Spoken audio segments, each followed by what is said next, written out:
Hello students, आपका फिर से स्वागत है मौलिक क्लासेस की इस ऑनलाइन लेक्चर वीडियो में। मेरा नाम तनुज कुमार और मैं इस चैनल के माध्यम से आपके सामने स्टैटिस्टिक्स से रिलेटेड लेक्चर वीडियोस लेकर आता हूं। तो आज की क्लास में हम थ्योरी ऑफ एस्टिमेशन को ही आगे कंटिन्यू करने वाले हैं। तो लास्ट की क्लासेज में हमने अनबायस्डनेस को डिस्कस किया था, अनबायस्डनेस प्रॉपर्टी को डिस्कस किया था। तो इस क्लास में हम सेकेंड प्रॉपर्टी को डिस्कस करेंगे जिसका नाम है कंसिस्टेंसी। तो कंसिस्टेंट एस्टिमेटर क्या होते हैं और कैसे हम किसी भी एस्टिमेटर की कंसिस्टेंसी को चेक करते हैं, ये हम इस क्लास में डिस्कस करने वाले हैं। तो जैसा कि हमने थ्योरी ऑफ एस्टिमेशन की जो प्लेलिस्ट स्टैटिस्टिकल इन्फरेंस फर्स्ट नाम से हमने बनाई हुई है, इसमें हमने अभी तक कुछ मेथड्स ऑफ एस्टिमेशंस को डिस्कस किया था, जैसे मेथड ऑफ मोमेंट्स और method of maximum likelihood estimation. और पहली प्रॉपर्टी हमने डिस्कस की थी अनबायस्ड एस्टिमेटर्स की। तो इस क्लास में हम कंसिस्टेंसी को डिस्कस करने वाले हैं। तो इस पूरी प्लेलिस्ट को आप हमारे चैनल की प्लेलिस्ट में आप देख सकते हैं और इन वीडियोस का लिंक भी मैं नीचे डिस्क्रिप्शन में डाल दूंगा, तो वहाँ भी आप उसे एक्सेस कर सकते हैं। तो वहाँ पे आप सारी वीडियोस देखिए, शुरू से आप वीडियोस देखेंगे तो आपके कॉन्सेप्ट अच्छे से क्लियर होंगे। अगर आप बीच में कोई वीडियो उठा के देखेंगे तो हो सकता है कोई कॉन्सेप्ट आपके समझ में ना आए। तो मैं आपसे यही रिक्वेस्ट करूँगा कि आप जो भी प्लेलिस्ट देखते हैं तो उसमें शुरू से वीडियो को देखिए बेटर कॉन्सेप्ट के लिए। तो कंसिस्टेंसी क्या होती है, देखिए सेकंड नंबर की प्रॉपर्टी हम इसे कहते हैं थ्योरी ऑफ एस्टिमेशन में।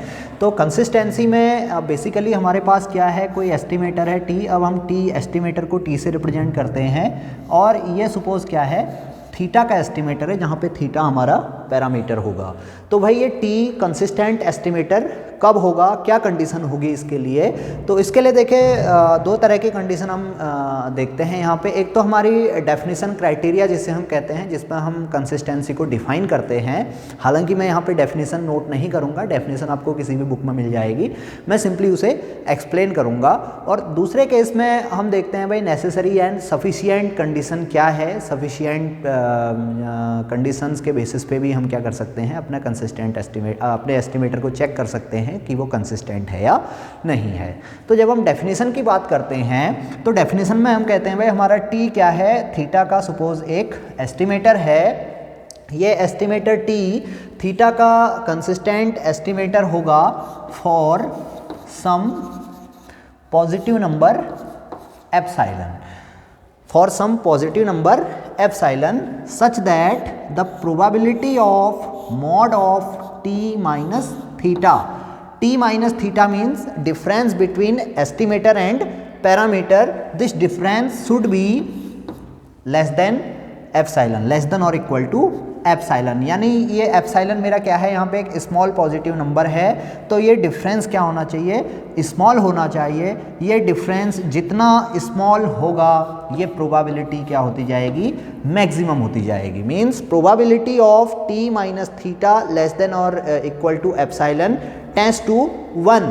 अब ये कंडीशन कब फॉलो करेगी, इसके लिए कंडीशन है as N tends to infinity. अब n टेंड्स टू इन्फिनिटी का मतलब है भाई n क्या होगा हमारा, जैसा जैसा लार्ज होगा n की n साइज, यानी n क्या है हमारा सैंपल साइज है। तो सैंपल साइज को हम जैसा जैसा लार्ज करेंगे वैसा वैसा एस्टिमेटर और पैरामीटर के बीच का डिफरेंस क्या होता जाएगा, कम होता जाएगा। और इसकी प्रोबेबिलिटी, ये कम होने की प्रोबेबिलिटी, डिफरेंस कम होने की प्रोबेबिलिटी क्या होती जाएगी, मैक्सिमम होती जाएगी। और हमें पता है मैक्सिमम प्रोबेबिलिटी कितनी होती है, 1 होती है। तो ये हमारा डेफिनेशन क्राइटेरिया कहलाता है। तो सिंपली हमने क्या करना है, T minus theta, mod of T minus theta हमने चेक करना है, इसकी प्रोबेबिलिटी हमने निकालनी है। कब निकालनी है, जब n हमारा क्या होगा, इन्फिनिटी की ओर टेंड करेगा। यानी हम ये प्रोबेबिलिटी किस केस में कैलकुलेट करेंगे, limit n tends to infinity में कैलकुलेट करेंगे। अगर उस कंडीशन पे ये प्रोबेबिलिटी हमारी क्या आती है, 1 को टेंड होती है या 1 के इक्वल आती है, तो हम कहेंगे हमारा t क्या है, थीटा का कंसिस्टेंट एस्टिमेटर है। तो इसको हम एक एग्जांपल से समझ लेते हैं। सिंपल सा एग्जांपल है भाई, एक्स बार मेरा क्या है, एक्स बार म्यू का एस्टिमेटर है। जब हमने क्या किया है, सैम्पलिंग हमने की है नॉर्मल पॉपुलेशन से, जहाँ पे पैरामीटर्स हमारे इस तरह से डिफाइन होते हैं और ये हमारा क्या होता है, सैंपल होता है। तो xi follows normal distribution with mean mu या parameters mu and sigma square for every i and x bar is the estimator of mu. यहाँ पे x बार क्या है, म्यू का एस्टिमेटर है। तो अब मुझे चेक करना है भाई ये x बार म्यू का कंसिस्टेंट एस्टिमेटर होगा या नहीं होगा। तो सिंपली मैं क्या करूँगा, इस प्रोबेबिलिटी को कैलकुलेट करूँगा। तो यहाँ पे लिख लेते हैं therefore probability of mod of t means x bar minus mu less than epsilon. अब ये कितना आएगा ये हम देखते हैं। देखिए x बार प्रोबेबिलिटी ऑफ, अब देखिए x बार माइनस म्यू।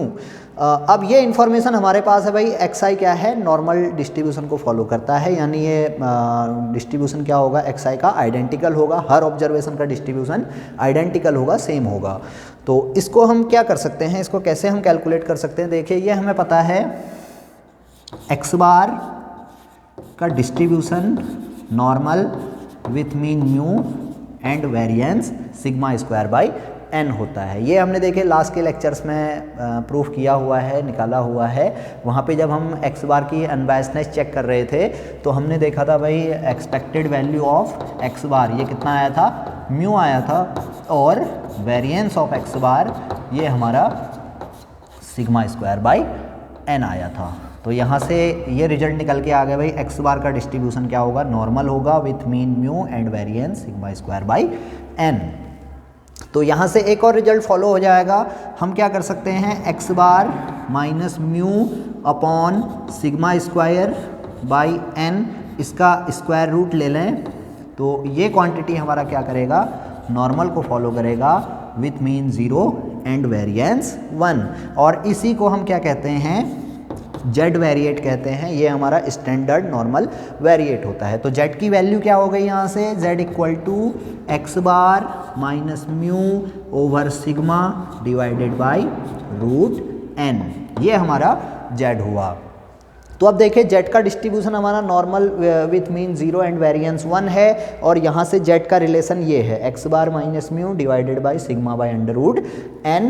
तो इस केस में एक्स बार माइनस म्यू, इसे हम कितना लिख सकते हैं, इसे लिखा जा सकता है sigma Z by root N which is less than और इक्वल टू एप्सिलॉन। ये हमने इस तरह से ट्रांसफॉर्म कर लिया। सिंपल सा ट्रांसफॉर्मेशन है। हमने देखा भाई एक्स बार का डिस्ट्रीब्यूशन नॉर्मल है, तो वहाँ से हम जेड डिफाइन कर सकते हैं। जेड इस तरह से डिफाइन होता है X bar minus mu divided by square root of sigma square by N. तो यहाँ से हमने क्या किया, एक्स बार माइनस म्यू को जेड के टर्म्स में नोट कर लिया। तो इसी को देखिए हम इस तरह से भी लिख सकते हैं, probability of mod Z less than equal to under root N into epsilon divided by sigma. तो ये प्रोबेबिलिटी अब हम क्या कर सकते हैं, कैलकुलेट कर सकते हैं। कैसे कैलकुलेट करेंगे, देखिए मॉड जेड का मीनिंग है यहाँ पे Z is greater than minus root N epsilon divided by sigma N less than और equal to root N epsilon divided by sigma. ये इस प्रोबेबिलिटी को हम इस तरह से लिख सकते हैं भाई, ये आपको पता है probability of mod x less than और इक्वल टू ए। तो इसका ये एक्चुअल मीनिंग हमारा है भाई एक्स ग्रेटर देन माइनस ए लेस देन प्लस ए। इस तरह से हम इसे लिख सकते हैं। और ये प्रोबेबिलिटी हमारी क्या होती है, ये प्रोबेबिलिटी हम इस तरह से लिख सकते हैं minus A to A F X D X. इस तरह से हम यहाँ पे अगर हमारा x क्या है, कंटिन्यूअस रैंडम वेरिएबल है, तो इस केस में हम प्रोबेबिलिटी को इस तरह से कैलकुलेट कर सकते हैं। तो अब हमने क्या करना है, ये प्रोबेबिलिटी कैलकुलेट करनी है, लेकिन ये किस कंडीशन पे कैलकुलेट करनी है, n टेंड्स टू इन्फिनिटी पे कैलकुलेट करनी है। तो देखिए इसे हम सॉल्व करते हैं। तो देखिए जब इस प्रोबेबिलिटी को हम यहाँ पे डिफाइन करेंगे तो ये हो जाएगा minus root N epsilon divided by sigma to root n epsilon divided by sigma f z dz। यहाँ पे किसका पीडीएफ यूज होगा, जेड का पीडीएफ यूज होगा। और हमें पता है देखिए जेड का डिस्ट्रीब्यूशन क्या है, नॉर्मल। हमारा जो जेड का डिस्ट्रीब्यूशन हमने अभी डिफाइन किया था वो डिस्ट्रीब्यूशन हमारा था normal with mean 0 and variance 1। तो ये पीडीएफ भी हमें नोन होगा। तो पीडीएफ हमारे पास है, तो ये इस तरह से minus root N epsilon sigma, या इसको इतना करने की ज़रूरत भी नहीं है, इसे हम डायरेक्ट कर सकते हैं। देखिए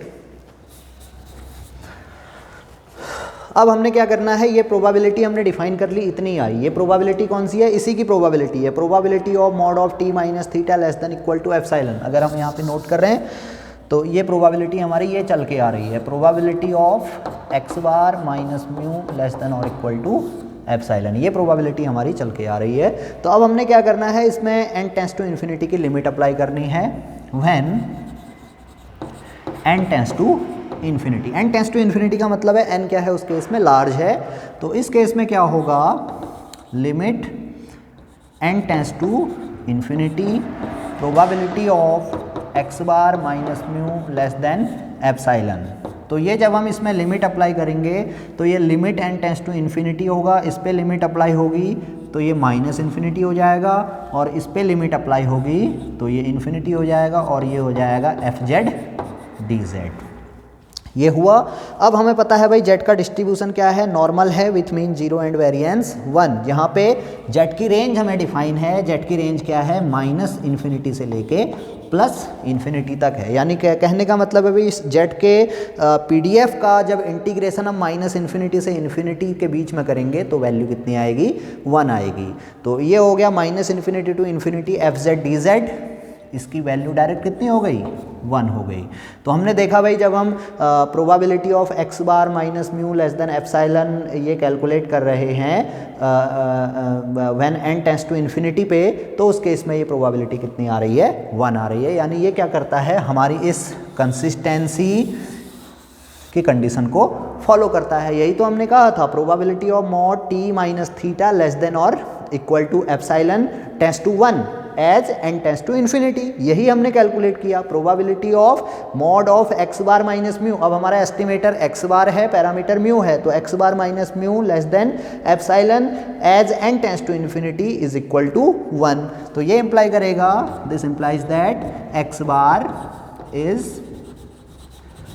कंसिस्टेंट फॉर म्यू।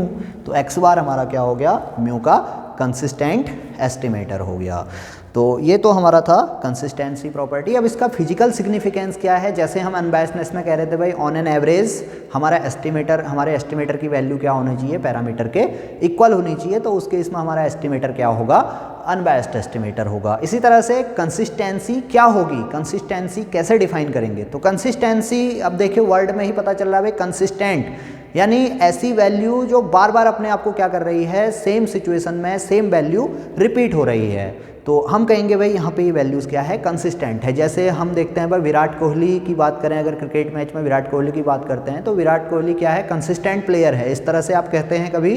तो इसका मतलब है भाई लास्ट के कुछ इनिंग्स में क्या कर रहा है, लगातार सेम रन्स हमारे बना रहा है। जैसे अगर हम कहते हैं भाई वो 0 पे आउट हो रहा है, यानी वो कंसिस्टेंट है, उसकी इनिंग्स क्या है, कंसिस्टेंट है। यानी वो पहले के 2 मैच में भी 0 पे आउट हुआ, आज भी 0 पे आउट हुआ, तो हम कह सकते हैं वो कंसिस्टेंट प्लेयर है। इसी तरह से अगर रोहित शर्मा की बात की जाए तो रोहित शर्मा क्या कर रहा है लास्ट के मैचेस में, फर्स्ट मैच में भी उसने 100+ स्कोर किया, सेकंड लास्ट में भी 100+ स्कोर किया, और आज के मैच में भी वो 100+ स्कोर करता है। तो हम कहेंगे भाई रोहित शर्मा क्या है, हमारा कंसिस्टेंट प्लेयर है ना। तो कंसिस्टेंसी का मतलब है भाई एक ही वैल्यू क्या हो रही है, बार बार रिपीट हो रही है।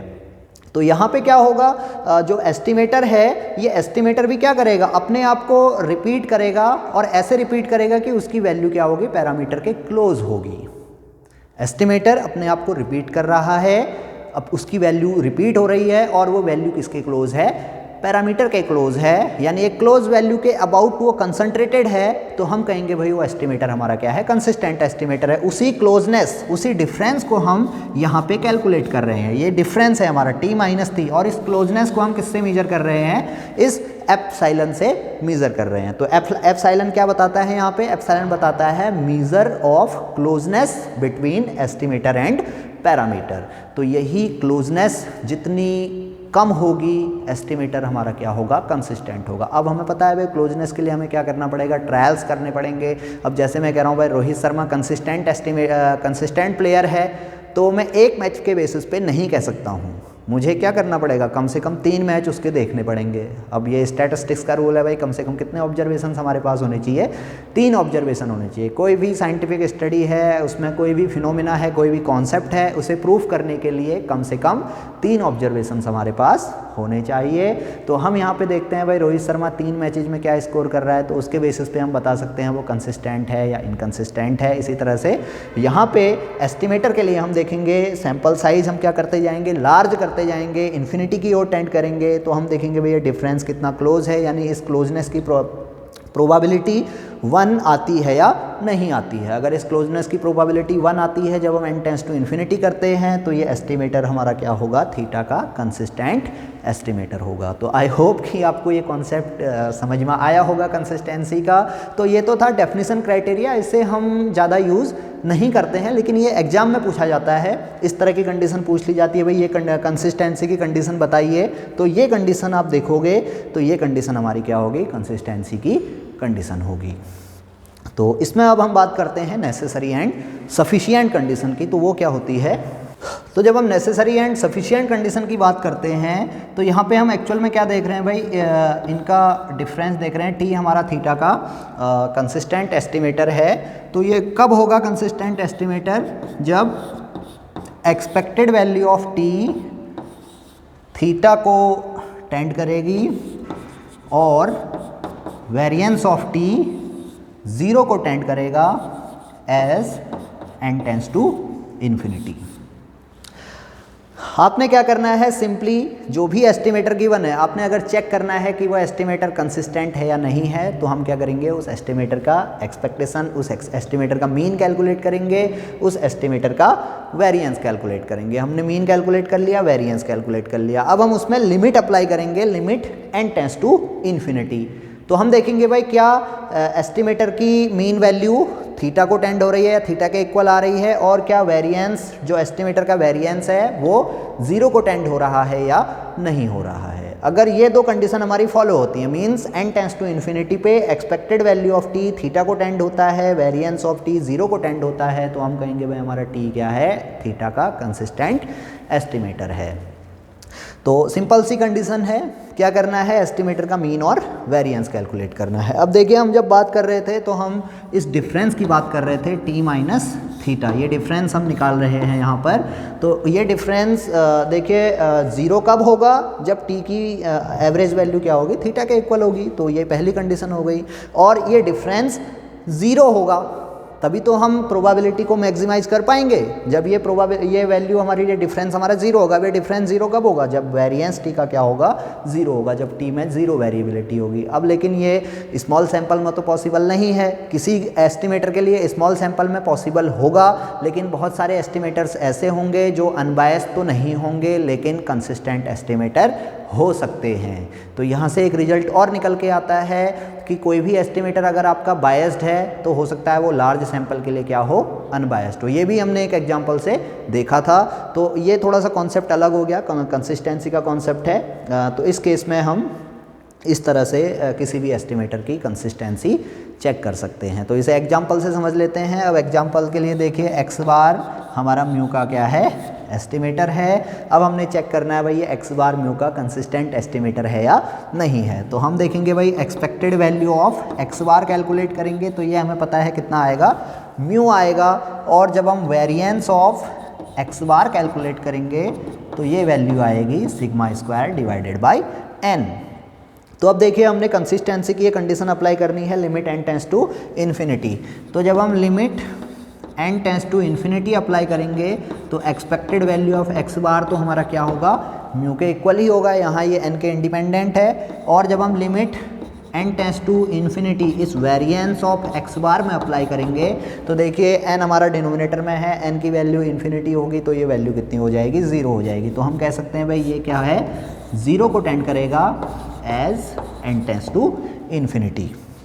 तो ये हो गया expected value of x bar parameter के इक्वल हो गया, और इस एस्टिमेटर का वेरिएंस 0 के इक्वल हो गया। जब हमारा n लार्ज है तो ये इम्प्लाई करेगा x bar is consistent for mu.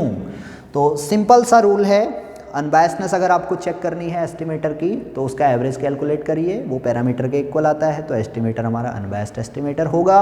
Consistency check करने के लिए हम क्या करेंगे, फिर अब एस्टिमेटर का एवरेज भी निकालेंगे, एस्टिमेटर का वेरिएंस भी निकालेंगे और उसे n टेंस टू इन्फिनिटी की कंडीशन में चेक करेंगे। अगर n टेंस टू इन्फिनिटी की कंडीशन में एस्टिमेटर का मीन पैरामीटर के इक्वल आता है और एस्टिमेटर का वेरिएंस 0 को टेंड होता है, तो हम कहेंगे भाई हमारा एस्टिमेटर क्या है, कंसिस्टेंट एस्टिमेटर है। तो आई होप कि आपको ये कॉन्सेप्ट समझ में आ गया होगा। तो इस पे बेस्ड कुछ और प्रॉब्लम्स को हम डिस्कस करेंगे, कुछ और कंडीशंस को हम आगे डिस्कस करेंगे आगे के लेक्चर वीडियोस में। तो अगर आपने अभी तक हमारा चैनल सब्सक्राइब नहीं किया है तो प्लीज़ आप हमारे चैनल को सब्सक्राइब कर लीजिए, ताकि हम आगे कोई वीडियो यहाँ पर अपलोड करें तो उसका नोटिफिकेशन आपको मिलता रहे। अगर आपको ये वीडियो पसंद आया है तो इसे आप लाइक करेंगे और अपने फ्रेंड्स में शेयर करेंगे। Thank you.